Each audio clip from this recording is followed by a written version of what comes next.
Okay, we're off to a good start. In cell G6, trace the errors in the formula to identify the cause of an error message. Correct the formula so that the if function tests whether the contract date, that's the named range, contract Tampa, is less than the date in B3. So if it is, multiply the standard price by the sale price and return the result. If it's not, return the standard price, F6, in cell G6. Okay, so it sounds like a mouthful, I know, but if you start to analyze it, it will eventually make sense. So the first thing that's going on over here is that we can see that there are errors here. But there's no error here, which is kind of interesting, right? So contract Tampa, if you look at it, I don't know exactly why there's no error here, but in the first one, there is definitely an error. Okay, so it's using the if function. And remember, the if function, first of all, makes a logical statement. It says that if the date contract Tampa, which is this date here, actually, okay? I know it doesn't really tell you right off the bat, but that is the date. So if that date is less than this date, and in this case it is, right? So then the first thing will return what happens if it's true, and the next one will return what happens if it's false.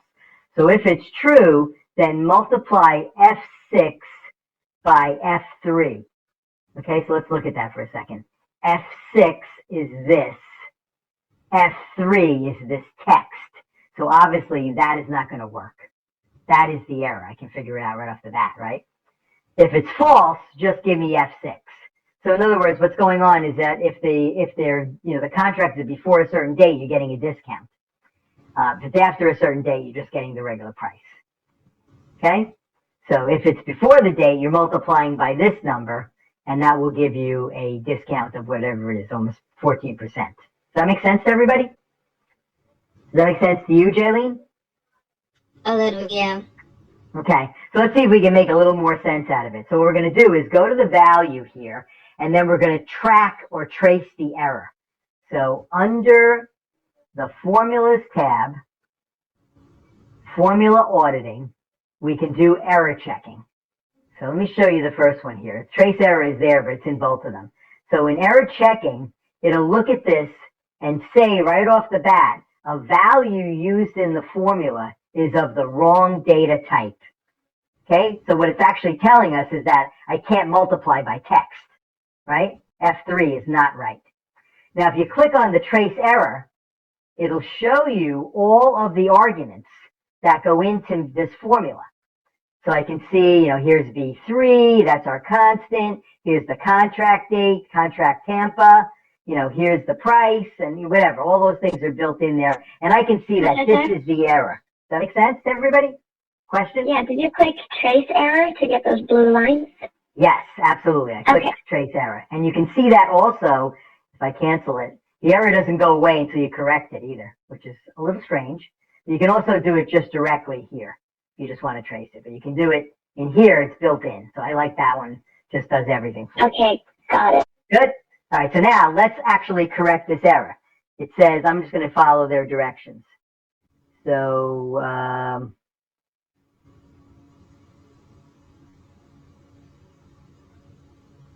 test whether did you close the pop-up? Yeah, I closed the pop-up. And remember, you would see these blue lines go away until I correct the actual error. So we know that this is the error, right? F3 is not right. It really should be G3, or the absolute value, right? $G, $3. So let's correct that and see what happens. Okay, we're just going to get that data and retype it correctly, hopefully as $G, $3. Okay, and now let's re-enter the formula, and lo and behold, we have an answer. And notice the error bars went away. Okay, so that error looks like it's been corrected. Jaylene, are you proud of yourself? You corrected that error. So now we can just fill down. I'm just teasing you. So we can pull this down, right? And now all of these are corrected. Now remember, just keep something in mind too. A lot of times when you're in a sheet, you might see an error that is related to other things. You know what I mean? Because a lot of formulas are, built on other formulas. So whatever is in this box has something to do with this box. So that's the idea, that a lot of times you have to kind of go backwards to figure out, well, then, this formula is fine, but this formula is then getting an error because of one of the child formulas that's, back in the distance, that's built into it. So that trace really helps you kind of figure out what's going on in the big picture. Make sense? Yes. All right. Very nice. Very nice. That was a fantastic job, Jaylene. I think we're good. We've corrected that error and we filled down. Then it says correct the formula in F15. So we're going to go to Christina for this one. So here's the formula in F15. And all it says is correct the formula in cell F15. So there's a name error here. Any idea what's going on? Christina? You're here, right? Can you say hello? Christina? All right, well, Christina may not be here. Amanda is next. I saw you're here, Amanda. How are you? Hi, Professor. Good morning. So take a look. You see anything looks a little awry up here? Let's see. F6. Look at that formula. But look at the function name.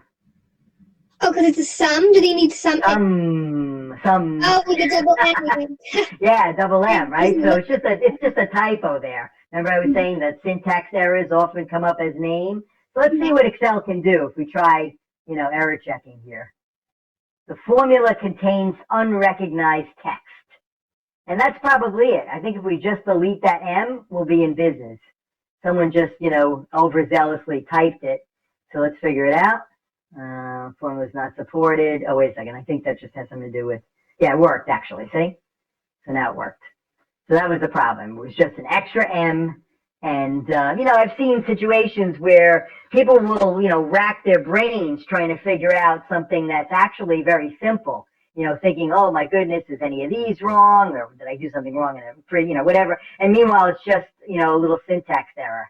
So, the idea of being able to play Sherlock Holmes and know how to backtrack through it. And this obviously is very helpful to help you do that. Okay, we did that. Amanda, nice work. That was pretty painless. Yeah, that was easy. Thanks, Professor. Our next customer is Stephania. How are you this morning? Hello, Stephania. good. How are you? Good. Okay, hopefully you'll be good after this, Stephania. So number 2, after entering the equipment code data, okay, so that's this, right? So each one of these equipment codes refers to something, some kind of thing that they're selling, right? Substations, meters, poles, looks like some kind of electricity company. In the range D6 to D14, Darius applied data validation to the range to make sure he and others entered the correct codes. Check for data entry errors and correct them as follows. Okay, so first of all, let's look at his list over here. So if you look at his list, you can see he's got this list thing here, and he's already got a message saying equipment codes, enter a valid data. Remember that? So where is that? It's under data, right? Data validation, right? Remember, you can create a list and everything. So here it says circle invalid data. If you look at his codes, he only has 101, 102, 103, and 104, right? So let's highlight them and circle the error. This couldn't be easier, right? So right away it figures out that 105 is not in the list. And it, tags us that by circling the error. Okay, so see how that works? And now, yeah, pretty simple, right? Wait, how did you get the circle? Sorry. Again, when you know how. All right, let's show it again. So what I want to do is look at the equipment codes. Just for my own edification, I looked and I saw the ones that he had in the list, right? And then to see the one that might be an outlier, we just go to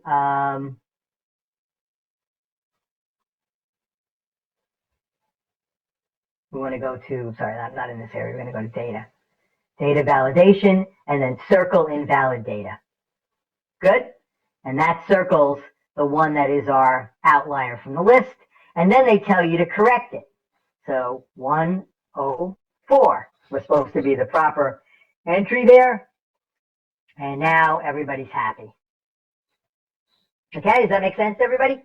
So we create the list, and then we validate it. If someone does put an outlier in there, and obviously they would have ignored, his thing to get to that point, but somehow the wrong data still got in there, we can figure out where it is. Okay. I guess you're off the hook, Stephanie, unless you want to answer the next one, but I guess we're good. So we're up to Guinevere. Good morning, Guinevere. Hi, Professor. How are you this morning? I'm good. How are you? Good. Let's see if we can fix that. I'm sorry. I'm in a teasing mood this morning. So in the range A18 to B23. Okay, so let's look at that range. First of all, it's this range over here. Interesting. You know what? I think I may have opened up the wrong thing. These answers aren't supposed to be here, so let me just clear them. That'd be too easy, right? Okay, so in the range A18 to B23, Darius has created an area for analyzing the service agreements for specific types of equipment. He wants to analyze the sales of substation agreements because they are the most expensive. Okay, so you see the substations are here. They're all the 104s are the substation ones. So create formulas to analyze the data as follows. The first one is in cell B20. Okay, so let's just, I don't know, just want to make it a little bit bigger if we can see it a little bit bigger. So enter a formula using COUNTIF to count the number of substation agreements sold. Okay, so the trick about COUNTIF, remember, is, let's see if we remember. Let's see, oh, here it is, okay. So COUNTIF, and it's always great to read this, so counts the number of cells within a range that meet a given condition. So what we want is to figure out how many of these are substations. And in this case, it looks like 4, right? I can manually kind of count them and figure out that it's 4. So Guinevere, can you help me with the arguments then? So what is the range and what is the criteria for this? We want to, go ahead. Would it be 4, comma? No, we want it to tell us the 4. I just looked at it and figured it out. But remember, this could be endlessly long, so I don't know how many 104s are in there. So basically, a range is just, the entire, list here. Does that make sense? Oh, okay. So the range would be D6 Good. to D14. Excellent. Okay, and then the criteria of what we're looking for is 104. 104. Okay, so we want to see how many times substations appears, and there's the answer, 4. Okay, so we can kind of figure out that it's correct. Remember, obviously, with a short sheet like this, it's easy to scan it with your own eyes and figure out the answer is 4. But imagine we had thousands of entries. So obviously, that's where something like this starts to really work much better. So that makes sense to everybody? COUNTIF. So in other words, it's counting the number of times 104 appears in this range, because 104 is the criteria. Okay, so enter that, and we're in business. We got the 4. All right, so now we take it to the next level. Yes. So in my equipment code column, it only says 101 on all the numbers. Do you think that happened when I did the data validation? Yeah, something happened there when you did the validation. What happened is that your fill copied, you know what I mean? It copied the 101 down like that. See what's happening there? I'm copying the 101 all the way down. So you can probably backtrack that or just enter them in manually for now, Joanna. This way you can follow along. I mean, it's not that much. Yeah. You just enter them manually. Yeah, there's something going on with that fill. You can actually change that fill, and we'll look at it a little bit later, where it'll fill the same one, or it'll come up with a sequence. So if you said something like Monday, Tuesday, Wednesday, and you selected those, it would know the next one was Thursday, Friday, Saturday, you know what I mean? So, Yeah, that's Excel probably what looks at different ways when it fills it. Oh, Okay. okay, got it. Okay, now it works, thanks. Good. So we're up to Nathaniel. Good morning, Nathaniel. How are you? Say hello if you're here, Nathaniel. I'm going to have to mark you not present. All right, let me know if you are here later. Sometimes people are having trouble with their mics. Janaya. I didn't expect Janaya to be here. So we're up to Yoon. Good morning, Yoon. How are you? Hi, how are you? I'm doing well. So you saw I corrected your thing, right? I wanted to show you in a big, long, kind of, protracted demonstration what was going on, but it really wasn't your fault. I saw what was going on, so I just fixed it for you. So let's look at this one now. So in cell B21, okay, we want to figure out the average sale price. So here's the sale prices, and we want the average sale price, but just for the substations. Okay, so we're going to use the function called average if. Does that make sense? An average if, in this case, has three possible arguments. One is the range of things we want to average. The second one is the criteria. Again, it's going to be 104 because we want the substations only. And then the average range is going to be this sale column.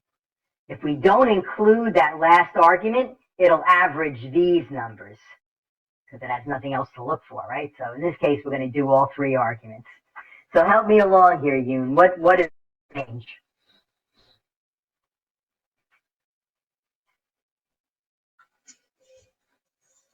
What should I put in there? I think G6 to G14 or? That's going to be the average range. That's what we want to actually average, but it's actually still D, the range. You know what I mean? Because first we're going to look at these and figure out the criteria. It has to be 104, with the average if statement. Does that make sense? We only want to average the substations that are 104 ones. So the range of things we're going to look at is going to be, again, D5 to D14. How about the criteria? We only want substations. So what should go in there? Substation is 104. Right, Yoon? Yeah. Okay, good. And then how about the average range? That was what you thought first time. So that's going to be the G column. Does that make sense? Yes. So we're going to average the four numbers. They're all around 700. This is 800, right? So it should be somewhere around 750, I would say. Here it is, 766. Okay, so does that make sense? So it's looking at this range based on the criteria of 104, and then it's averaging those four 104s and gives us an answer of 766.38. Rounds it off for us. Good? Does everybody understand that? Professor, Make sense? Yes. I had a question. Please. When you were fixing cell G15, I didn't really catch exactly what you fixed on that. You know what? It fixed itself. That's why. Oh. This cell was the reason was when I fixed this error. That's why this one had the error. Remember we were talking about how, this sum here is looking at G6 to G14, right? So it's looking at all these cells. It's a simple sum. There's no error. The problem was that there was an error here. Remember, it was multiplying by F3, a couple of these. Mm-hmm. So when this was multiplying by F3, let's do it again. I'll show you. I put that back in there again. See, now this error is here, but that error, rears its head again because this is an argument here, right? G6 is an argument in here. So once we corrected this error, it also corrected the second error kind of seamlessly. I didn't even notice it actually. until you mentioned it. And when we correct that error, then this error gets corrected too. Okay? So that was really kind of, exemplifying what we were talking about in the idea that one formula could have the arguments of another formula in it. So if that root formula has an error, the error is going to keep coming up. And you got to kind of figure out where it's coming from. So there it was right there. There was an error here based on the fact that there's an error here. But once we fixed this error, then everything was okay again. Good eye, Ben.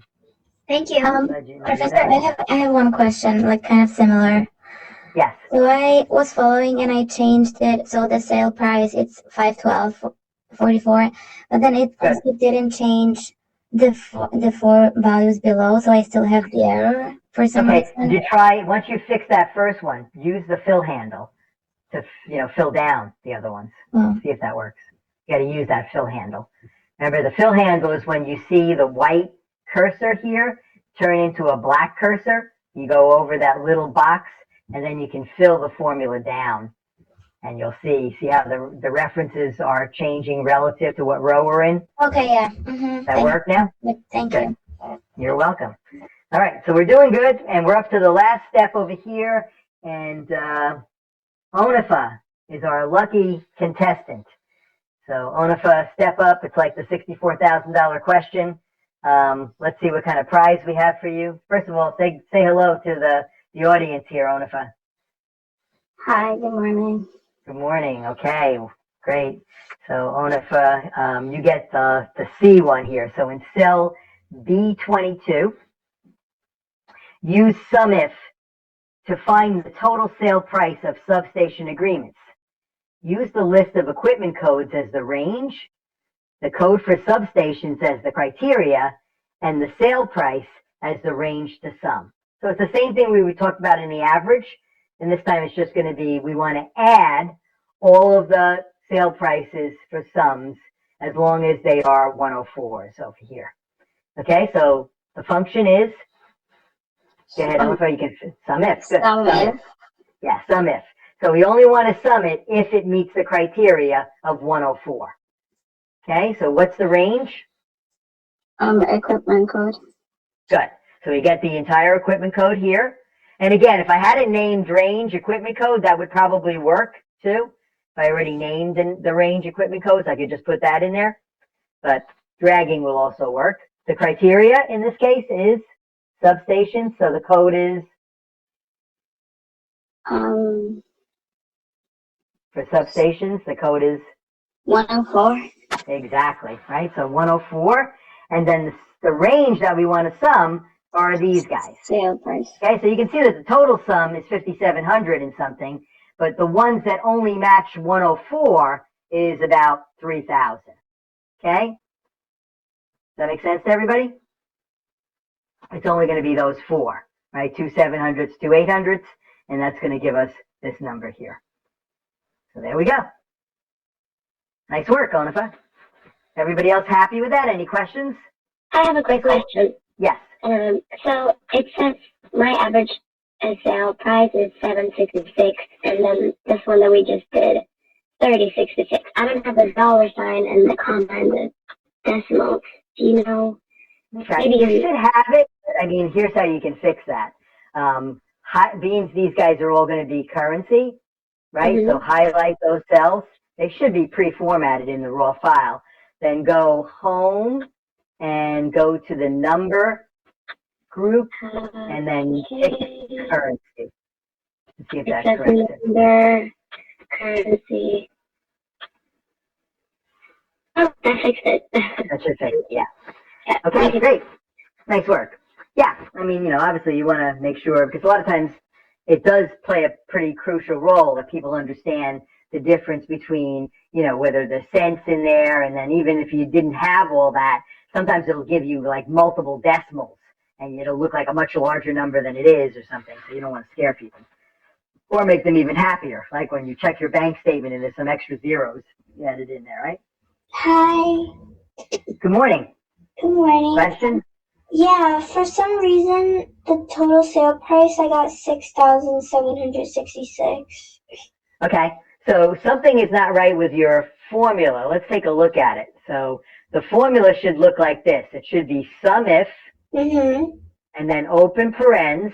The first argument, you see it already? Yeah, it's the if part. I forgot that. Ah, so you're just summing, right? So that therefore you're summing everything. Okay, So that's why you're getting that. Good? Yeah. Okay, so now we know the ifs. And, I've used this a lot. I remember when I learned it, obviously, like you guys are kind of learning it now and you're thinking about, okay, that was nice, but, okay, what am I going to do with it? And then all of a sudden, something came up in curriculum where we had to figure out all of the credits that were coming from, and this is for you guys, the credits that were coming from like advertising, marketing, communications, and then the credits that were coming from electives, and the credits that were coming from, say, general education requirements.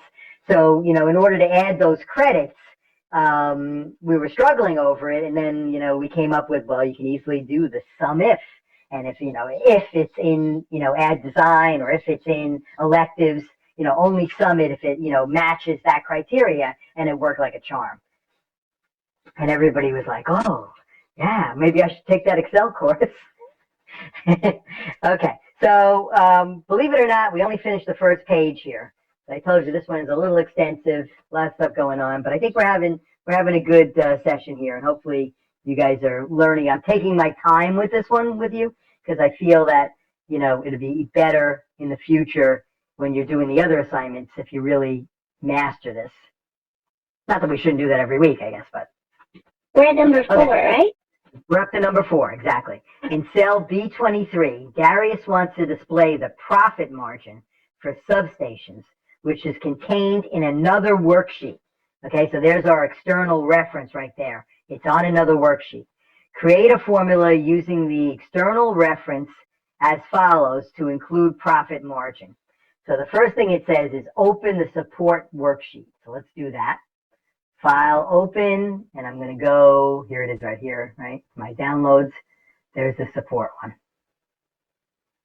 Okay, so in cell B23 of the Tampa worksheet, okay, so I'm just going to go to my window over here to switch back and forth. I have 2 instances of that open, which is a little weird, but it's the first one that we're looking at. Okay, so in cell B23, insert a formula that references B6 in the other sheet, okay, and then close the other sheet. So a formula that references B6 would just be equals to B6, but in that other sheet, right? So it's not this B6. If I said equals B6, it'll give me this number. But what I want to do is I want to go to the other sheet. So I'll put the equal sign in there, and then I'm going to go to the other sheet,